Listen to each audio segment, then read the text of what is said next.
3월 26일 사순절 5일째입니다.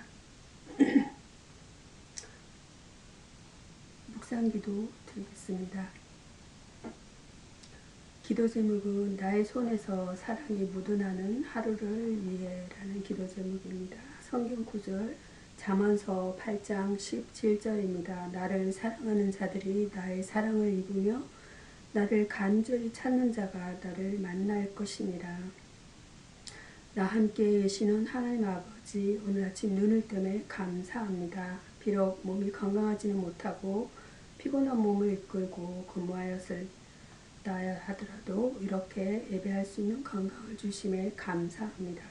오늘 이 아침에 마음 깊이 우러나는 감사로 하루를 시작하게 하옵소서. 하나님 앞에 선택받은 자녀임에도 여전히 이기적이고 나만을 바라보고 있음을 용서하옵소서. 오늘 내가 큰 일을 해내는 것은 내 삶의 업적을 위해 하는 큰 일이 아니라 나와 상관없는 자들을 위해 내 것을 희생하는 것임을 기억하게 하옵소서. 나의 기대는 화창하게 갯날 너머로 상쾌한 하루를 원하지만 때로는 예상치 못한 비가 쏟아지고 예상치 못한 일을 만나 괴로워해야 하는 날일 수도 있습니다. 그때마다 내가 돌아보지 못했던 괴로운 날들을 많은 사람들을 기억하게 하옵소서. 그리고 기도하기 원합니다. 나의 삶의 자리에 어김없이 함께 하시는 주님을 기억하기 원합니다. 이 나라의 부모가 되어주시고 이 땅의 아비가 되어주옵소서. 나의 시선이 주님을 향하게 하시고 그 시선으로 남을 바라보게 하옵소서. 나의 손에서 사랑이 묻어나는 하루를 위해 기도합니다. 나의 위로자 되시는 예수 그리스도의 이름으로 기도합니다. 아멘. 신앙 고백 드리겠습니다. 사도신경으로 신앙 고백 드립니다. 전능하사 천지를 만드신 하나님 아버지를 내가 믿사오며 그 외아들 우리 주 예수 그리스도를 믿사오니 이는 성령으로 임재하사 동정녀 마리아에게 나시고 본디오 빌라도에게 고난을 받으사 십자가에 못 박혀 죽으시고 장사한 지 사흘 만에 죽은 자 가운데서 다시 살아나시며 하늘에 오르사 전능하신 하나님 우편에 앉아 계시다가 저리로서 산자와 죽은 자를 심판하러 오시리라. 성령을 믿사오며 거룩한 교회와 성도가 서로 교통하는 것과 죄를 사하여 주시는 것과 몸이 다시 사는 것과 영원히 사는 것을 믿사옵나이다. 아멘. 오늘의 성경 말씀은 에스겔서 37장입니다. 37장 1절에서 10절 말씀 본문 내용은 마른 뼈가 살아남이라는 내용으로 오늘을 나눠보도록 하겠습니다. 에스겔은 하나님의 명령대로 대언하여 마른 뼈들로 큰 군대를 이루었습니다. 그러면 해골은 무엇을 의미합니까? 본문 11절에서 이 뼈들은 이스라엘 족속이라고 밝히고 있습니다. 사실 솔로몬 왕이 죽은 후 이스라엘은 32도선을 중심으로 남과 북으로 분단되면서부터 패망의 시작이 되었던 것입니다. 그러므로 에스겔의 대언으로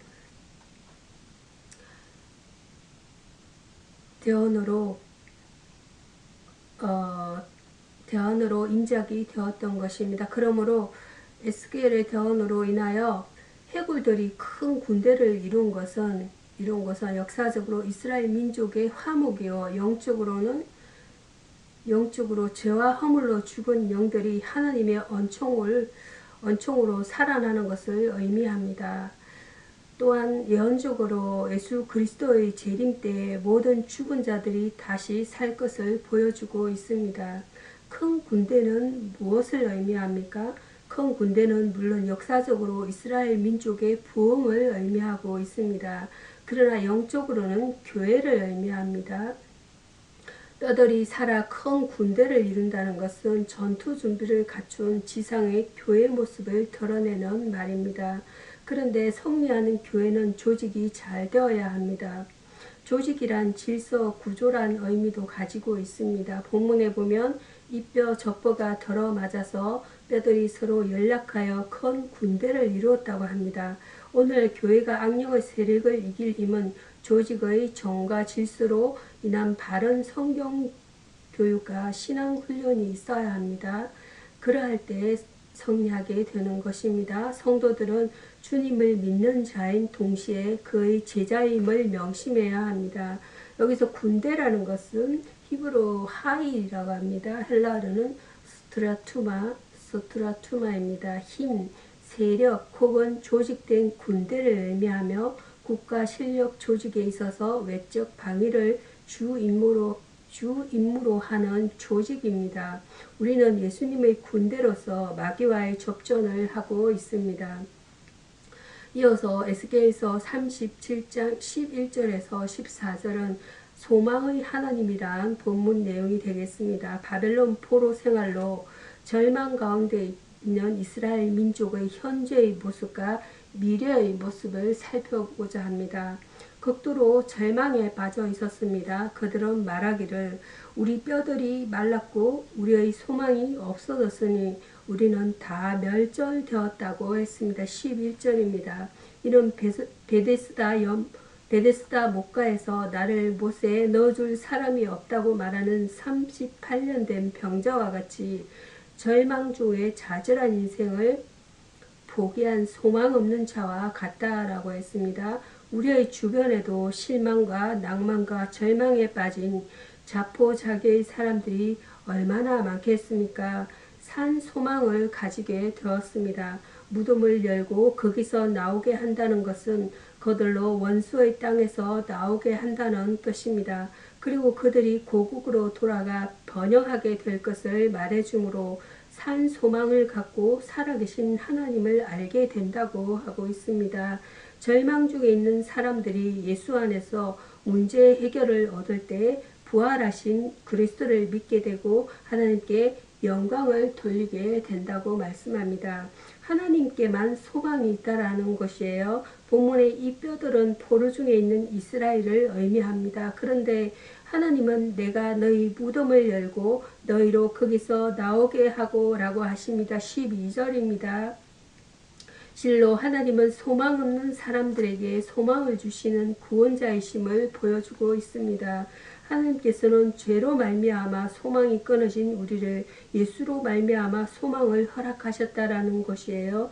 골짜기에 널리 있는 뼈들과 같은 우리가 예수 그리스도로 말미암아 소망을 얻었으니 언약 안에 거하도록 하여야 합니다. 여기서 소망이라는 것은 야할이라고 합니다. 히브리어 야할, 일상적인 삶에서 가질 수 있는 기대로부터 하나님을 찾고 그 은혜를 체험하고자 갈망하는 마음에 이르기까지 확고한 기대감을 말한다는 것이에요. 성도의 소망은 예수님의 재림과 그 의의 삶이라는 것입니다. 시편 130편 성전에 올라가는 노래에 이어서 신약성경 로마서입니다. 로마서 8장입니다. 신약성경 로마서 8장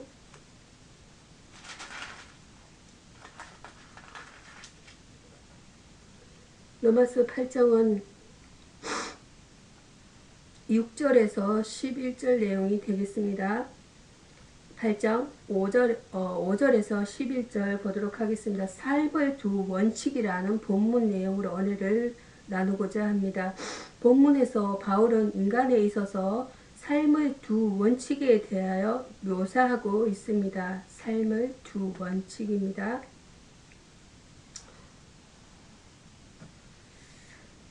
8장이 되겠습니다. 8장 인간 본성에 의해 지배되는 생활입니다. 삶의 초점과 중심이 자기 자신이요 죄 많은 인간 본성을 매혹시키는 것이 흡수되어 버리는 삶이요 그가 좋아하는 것은 자기가 좋아하는 곳에서 사는 삶인 것입니다. 이러한 삶의 특징은 그리스도가 없는 정욕, 교만, 야심 이런 것들이 지배하는 삶인 것입니다. 그리스도가 없으면 자신의 의지와 힘이 유일한 법이라 생각하며 사는 교만한 삶이 되는 것입니다. 하나님의 영에 지배되는 생활입니다. 마음속에 하나님의 영이 계시고 그는 그리스도 안에서 그리스도가 채워주는 삶을 살아가며 자신의 생각과 욕망은 없고 그리스도가 그의 생각이며 그리스도의 뜻을 자기의 유일한 법으로 여기며 살아간다라는 것이에요. 그러므로 이 사람은 영으로 지배되고 그리스도로 지배되며 하나님 중심한 삶을 살아가는 것입니다. 두 종류의 생활과 결과입니다. 생활의 결과입니다. 죄 많은 인간, 본성의 유혹, 욕망과 행동으로 지배되는 삶은 사망의 길로 나아가며 장래가 없다라는 것이에요. 그러나 영으로 사는 생활은 매일매일 이 지속적인 전진의 생활인 것입니다. 이때에 바울의 고민이 그리스도인에게 오는 죽음인 것이에요. 그는 이것을 그리스도와 하나 된 자로서 사망을 이기신 그리스도와 함께 그 승리에 동참한다고 말하고 있습니다. 우리는 인간 본성에 지배되는 생활보다는 그리스도로 지배받는 하나님 중심의 삶을 살아가도록 해야겠습니다. 여기서 가치관이라는 것은 어비오고 밸류, 가치에 관한 관점, 즉 가치를 중심으로 보는 관점을 가리키고 있습니다. 일반인들은 죄하에 최고의 가치를 두지만 성도는 그리스도와 하늘나라의 절대적인 가치를 두고 샀다고 말씀하고 있습니다. 이어서 요한복음입니다. 요한복음 11장입니다. 11장 1절에서 45절까지 본문 내용 중에 네 단락으로 나눠보도록 하겠습니다. 첫 번째, 요한복음 11장 1절에서 16절 말씀이에요. 사랑하는 자의 병이라는 본문 내용이 되겠습니다. 예수께서 죽은 자를 살리신 경우가 3번 기록되어 있습니다. 그중 나사로는 죽은 지 나흘 후에 살리셨습니다. 하나님의 섭리를 바라보심입니다. 11장 4절입니다. 사랑하는 친구 나사로의 중병의 소식을 들은 예수님은 그 병은 죽을 병이 아니라 하나님의 영광을 위한 병이라고 말씀하시는 것이에요. 예수님은 이 병이 위중함을 아시고 계시는 것입니다. 죽을 것도 아시고 계시다는 것이에요. 그러나 그것보다 먼저 하나님을 바라보신다는 말씀이에요. 지상의 사건을 통하여 하나님의 섭리를 깨닫는 신앙이 우리에게도 요청된다는 것입니다. 하나님의 영광을 바라보심입니다. 11장 9절입니다.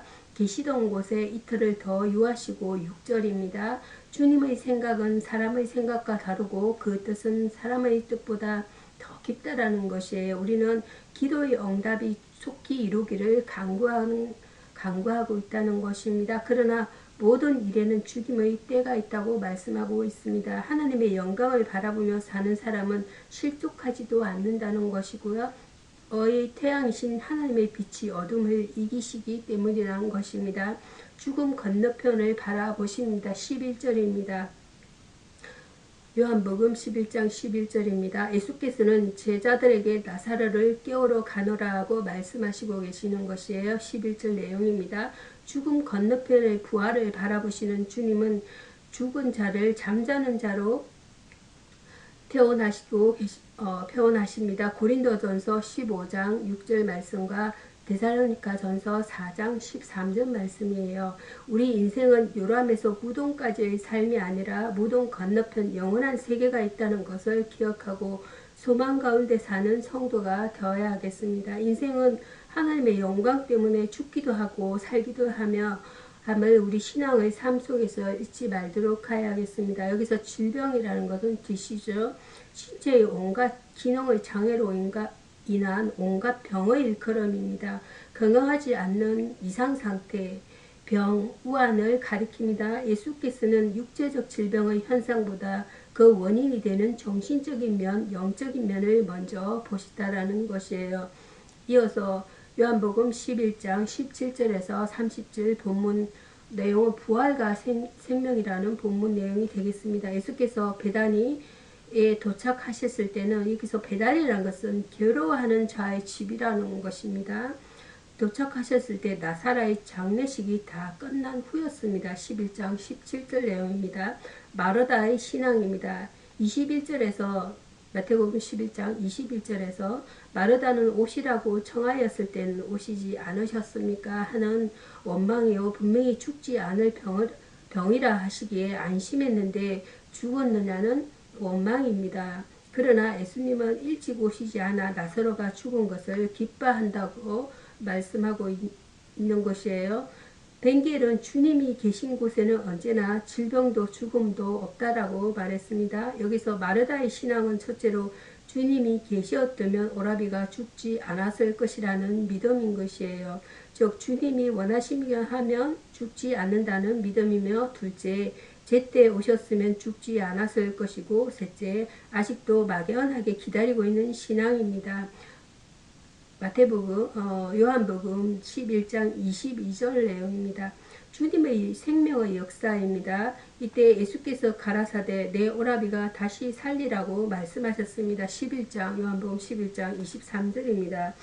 마르다가 가로되 마지막 날 부활에는 다시 살 줄을 내가 아나이다 라고 그녀는 아나이다 라고 24절 내용이 되겠습니다. 그녀는 불확실한 부활의 신앙을 보여줬습니다.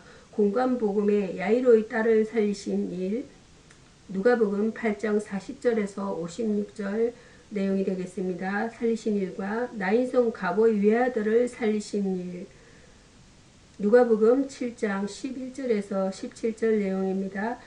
이 두 내용을 비교하면 시간적으로 너무 늦었다는 것이에요. 이때 주님은 중요한 말씀을 하시면서, 중요한 말씀은 요한복음 11장 25절에서 26절 내용이 되겠습니다. 예수께서 가라사대 나는 부활이요 생명이니 나를 믿는 자는 죽어도 살겠고, 26절 무릇 살아서 나를 믿는 자는 영원히 죽지 아니라 하리니 이것을 내가 믿느냐, 이 내용이 되겠습니다. 이런 말씀을 하시면서 자신이 죽음이 없는 생명이요 부활의 첫 열매가 되신다고 하셨습니다.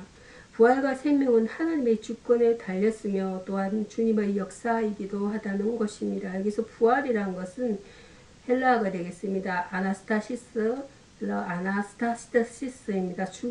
죽은 자가 새 생명을 얻어 다시 살아나는 것을 가리킵니다. 성경에서는 역사의 종말에 전 역사에 걸쳐 살았던 어려운 자들이 다시 살아나는 것을 가리키고 있습니다. 이어서 요한복음 11장 31절에서 35절 예수님의 눈물이란 본문 내용이 되겠습니다. 마리아의 신앙과 예수님의 위로의 눈물을 언급하고 있습니다. 여기서 마리아의 신앙입니다. 마르다는 마리아를 선생님이 오셔서 부르신다고 조용히 불렀습니다. 그래서 마리아가 나아가자 곡하기 위하여 무덤으로 가는 줄 알고 그들을 따라 나섰던 것입니다. 이때 그들이 예수님을 만나자 마리아도 언니와 똑같은 말을 했다는 것이에요. 32절 내용이 되겠습니다. 마태복음 11장 32절이에요. 그런데 마르다는 초청에 급히 서둘러 오시지 않았습니까 하는 불평을 말했고, 마리아는 주님이 여기 계시지 않았던 아쉬움을 표현했습니다.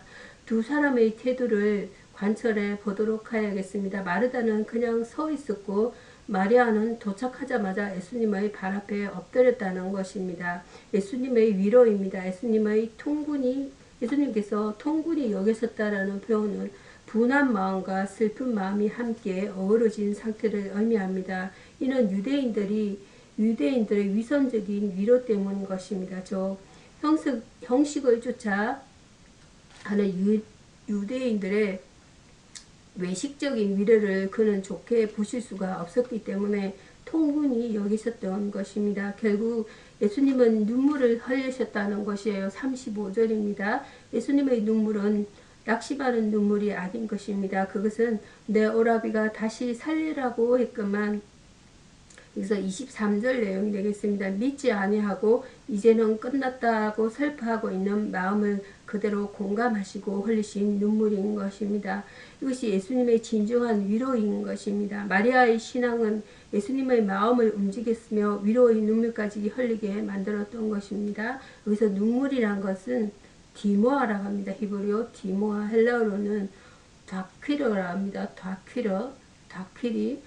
성경에 기록된 예를 보면 우는 것은 주로 육체적 고통보다는 정신적인 비탄과 관련되어 있다는 것이에요.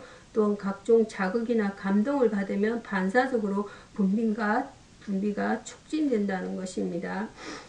이어서 요한복음 11장 36절에서 46절 본문 내용은 나사로야 나오느라 라는 본문 내용이 되겠습니다. 예수님께서는 만일이라는 것이 없는 완전한 신성을 가지신 분임을 우리는 알 수가 있다는 것이에요. 마르다의 믿음입니다. 예수님은 굴에 안치된 나사로의 무덤으로 가셔서 굴을 막아놓은 돌을 옮겨 놓으라고 하시자 그들은 불가능을 말합니다. 39절입니다. 예수님이 아닌 다른 사람이 열어보라고 했다면 당연히 거절하겠으나 부활이고 생명이신 예수님에 대해 믿음을 가졌던 마르다는 더 이상 버티지 않고 돌을 옮겨놓는 믿음을 보여주었습니다. 말씀에 순종하여 돌을 옮겨놓는 믿음의 부활을 기적을 체험하는 순간이 되었던 것이에요. 이어 예수께서 기도를 드렸습니다. 요한복음 11장이 되겠습니다. 11장 41절에서 42절 내용이 되겠습니다. 41절, 42절 한번 교독해 보도록 하겠습니다. 돌을 옮겨 놓으니 예수께서 눈을 들어 우러러 보시고 가라사대 아버지여 내 말을 들으신 것을 감사하나이다. 42절 되겠습니다. 항상 내 말을 들으시는 줄 내가 알았나이다. 그러나 이 말씀하옵는 것은 둘러선 무리를 위함이니 곧 아버지께서 나를 보내신 것을 저희로 믿게 하려 함이니이다. 이 내용이 되겠습니다. 41절과 42절입니다. 예수님은 기도를 들어주신 것을 감사하는 마음으로 하나님의 영광을 드러내시는 데 목적을 삼았다라고 말씀합니다. 전능하신 하나님입니다. 왜 예수님은 작은 소리가 아닌 큰 소리로 외치셨을까요? 그것은 죽은 나사로가 죽지 않았거나 하나님이 응답하시지 않기 때문인 것이 아니라 거기에 모여있는 대중들로 하여금 들을 수 있게 하기 위해서였다는 것입니다. 그들이 그의 능력을 보고 믿기를 원하였기 때문인 것입니다. 그리고 이 이름만을 불러 기도하신 것은 만약 무덤을 향해 나오라고 했다면 죽었던 사람들이 다 살아나면 곤란하기 때문인 것이에요. 그 후 수건을 풀어주라고 말씀하시는데 44절 내용이 되겠습니다. 죽은 자가 수족을 배로 동인 채로 나오는데 그 얼굴은 수건에 쌓였더라. 예수께서 가라사대 풀어도와 다니게 하라 하시니라. 44절 본문 내용이 되겠습니다. 이는 사람이 할 수 있는 부분을 부탁했던 것입니다. 예수님은 완전히 인간이며 동시에 전지전능하신 하나님이시기에 죽은 사람을 살릴 수 있었다라는 말씀이에요. 전능이라는 것은 여기서 수아다이라고 합니다. 히브리어, 헬라어 판토크레이톨입니다. 판토크라툴 하나님의 성호입니다. 이 성호는 하나님께서 시내살의 우레 가운데 강림하신 일과 밀접한 관련이 있습니다. 그분에게는 못하실 일이 전혀 없으신 분이십니다. 아멘. 기도하겠습니다. 메시아를 영접하는 은혜를 누리며 살게 하신 하나님 아버지, 하나님이 주권과 통치를 찬양하며 감사하나이다. 저에게 복음을 주셨사오니 하나님 나라의 가치를 인정하고 그 비밀을 깨달을 수 있게 하옵소서. 말씀을 듣고 깨달아 결실하는 자가 되길 원합니다. 세상에 대한 욕심과 염려를 매일 말씀으로 이기며 해결해 나갈 수 있는 힘을 주옵소서. 저를 복음의 일꾼으로 세워주신 주님, 이 세상에서 가라지 때문에 곡식이 피해를 당하고 어려움을 겪는다 할지라도 용서하고 인내하며 주님의 재림을 기다리게 하옵소서. 구원받은 이 복되고 기쁜 간격으로 헌신하며 하나님 나라의 거룩한 삶을 살기를 원하나이다. 하나님의 은혜와 성령의 역사가 늘 저와 함께 하옵기를 간절히 기도하옵나이다. 살아계신 주님, 진실된 신자들의 복음 역사가 사람 보기에는 비록 작고 미미한 것 같을지라도 그 속에는 생명이 있어 결국 성장하여 세계에 영향을 미치게 됨을 믿습니다. 종말에 이루실 하나님 나라를 소망하며 믿음으로 꿋꿋이 살기를 다짐하며 예수님의 이름으로 기도합니다. 아멘. 주기도문으로 예배를 바치겠습니다. 하늘에 계신 우리 아버지여, 이름이 거룩히 여김을 받으시오며 나라에 임합시며 뜻이 하늘에서 이룬 것 같이 땅에서도 이루어지이다. 오늘 우리에게 일용할 양식을 주옵시고 우리가 우리에게 죄 지은 자를 사하여 준 것 같이 우리 죄를 사하여 주옵시고 우리를 시험에 들게 하지 마옵시고 다만 악에서 구하옵소서. 되게 나라와 권세와 영광이 아버지께 영원히 쌓옵나이다. 아멘. 감사합니다.